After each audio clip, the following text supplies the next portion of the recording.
Blaming की concept पे बात करेंगे कि पेशेंट्स तो बहुत माहिर होते हैं ब्लेम करने पे और अपनी जो डिज़ीज़ है उसका कॉन्सेप्ट दूसरों पे डाल देने पे या ये कह देने पे कि मैंने इसकी वजह से किया या उसकी वजह से किया। बट कहीं ना कहीं फैमिलीज़ भी ब्लेम कर रही होती हैं, अपने आप को भी, अपने लव्ड वंस को भी, और दूसरे जो अंदर फैमिली के अंदर जो रिलेटिव्स होते हैं उनको भी ब्लेम कर रही होती हैं। क्यों कर रहे होते हैं blame? Because out of codependent, वो इतने कोडिपेंडेंट हुए होते हैं कि वो चाह रहे होते हैं कि हम पे कोई ब्लेम ना आए। जो हमारा लव्ड वन जो है, जो कि एक एडिक्ट है, वो ये ना समझे कि हम कोई उनके साथ बुरा सलूक कर रहे हैं या हम चाह रहे हैं कि वो चीज़ें ख़राब ना करे या हमारे साथ वो ठीक रहे, इसीलिए वो ब्लेम जो है वो दूसरे पार्टनर पे डाल देते हैं।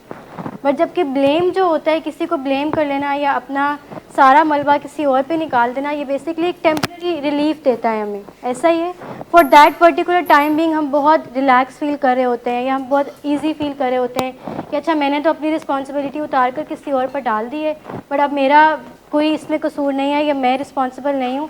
उस टाइम के लिए तो हमें रिलीफ मिल जाता है, उस टाइम के लिए तो हम सेटिस्फाई हो जाते हैं, लेकिन ये हमें कोई लॉन्ग टर्म सोल्यूशन नहीं दे रहा होता या हमें एक परमानेंट सोल्यूशन नहीं इसका मिल रहा होता। इसका डिसएडवांटेज क्या होता है? कुछ शेयर करेगा कि जब हम ब्लेम कर रहे होते हैं तो क्या नुकसानात आ रहे होते हैं हमारे रिलेशनशिप में particularly. Blaming is basically a type of denial ना, कि जब हम चीज़ों को ब्लेम कर रहे होते हैं बेसिकली हम रिस्पॉन्सिबिलिटी को ऑन नहीं कर रहे होते। हम ये नहीं समझ रहे होते कि ये हमारी हमने किया है या हमें करना चाहिए, लेकिन हम रिस्पॉन्सिबिलिटी से दूर भाग रहे होते हैं। ये भी एक फॉर्म होती है खुद फरेबी की, है एक डिनाइल की फॉर्म होती है, जिसमें हमारा यही कॉन्सेप्ट होता है कि हमने अपनी ज़िम्मेदारी को नहीं अपनाना, बल्कि दूसरे की ज़िम्मेदारी है कि वो अपने एक्शंस ठीक करे, हमारी इससे रिलेटेड कोई ज़िम्मेदारी नहीं है। बिल्कुल ऐसे होता है। पेशेंट्स तो, एडिक्ट्स तो मैजिशियंस होते हैं ना, वो तो इस चीज़ में माहिर होते हैं। उन्होंने तो इसमें कोई डिग्री हासिल की होती है कि जब भी उनके ड्रग से रिलेटेड फैमिली में कोई बात हो रही होती है तो बहुत अच्छे से और बहुत एक अच्छा टैक्टिक इस्तेमाल करके सारी जो बात है वो किसी और के ऊपर जो शिफ्ट हो जाती है। ऐसा होता है कि जब पेरेंट्स जो हैं वो पेशेंट से इस बारे में बात कर रहे होते हैं कि ड्रग्स नहीं करने, नशे नहीं करने, या हमें लगता है आप ड्रग्स करते हैं, तो वो कितनी आसानी से और बड़े अच्छे तरीके से वो अपनी उस टॉपिक को चेंज करके फैमिली के किसी टॉपिक को निकाल के उसके ऊपर डिस्कशन स्टार्ट करवा देते हैं। जहाँ पेशेंट्स जो हैं वो ब्लेम कर रहे होते हैं ना, मतलब वो इतनी आसानी से अपने ऊपर जिम्मेदारी नहीं ले रहे होते, वो ये समझ रहे होते हैं कि हमारा कोई कसूर नहीं है, सारा कसूर तो फैमिली का है। जो एडिक्शन है वो एक डिज़ीज़ है, वो एक फ़िज़िकल डिज़ीज़ है, एक जिस्मानी बीमारी। इस चीज़ के बारे में पेशेंट्स फैमिलीज़ को नहीं पता होता, लेकिन और उस तरह से वो फैमिली जो है वो अपने पेशेंट को ब्लेम करना शुरू कर देती है और वो ये करना शुरू कर देती है कि ये एक बुरा इंसान है, या हम कोई लेबल लगा लेते हैं। फैमिलीज़ अक्सर औकात कह देती हैं कि तुम्हारे में कोई गलती है या तुम हो ही ऐसे, तुम्हारा कैरेक्टर ही अच्छा नहीं है कि तुम इस बीमारी में पड़ गए हो।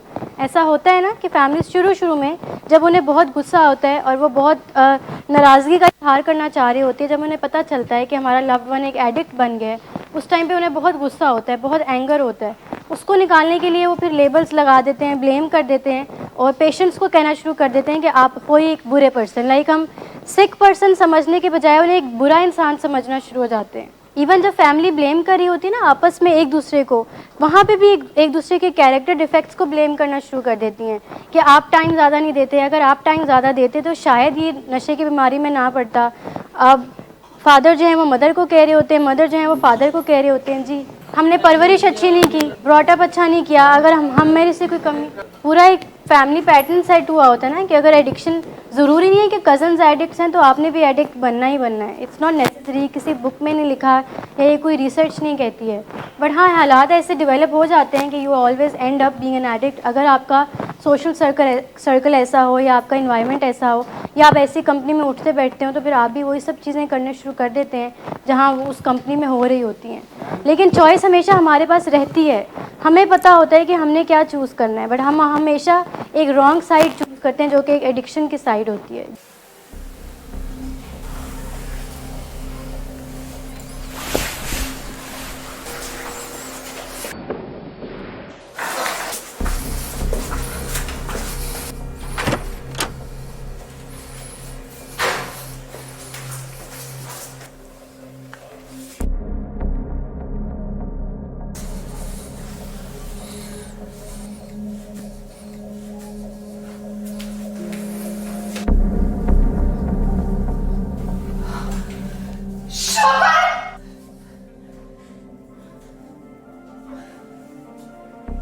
शराब नोशी की वजह किरदार की खराबी नहीं, मूड की खराबी है। शराब नोशी कभी भी नशे की बीमारी में बदल सकती है।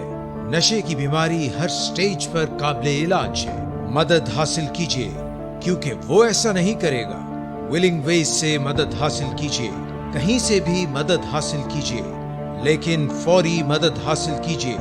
जिस मुआवजे के इंतजार में आपने बहुत देर कर दी, अब वो दस्तक दे रहा है।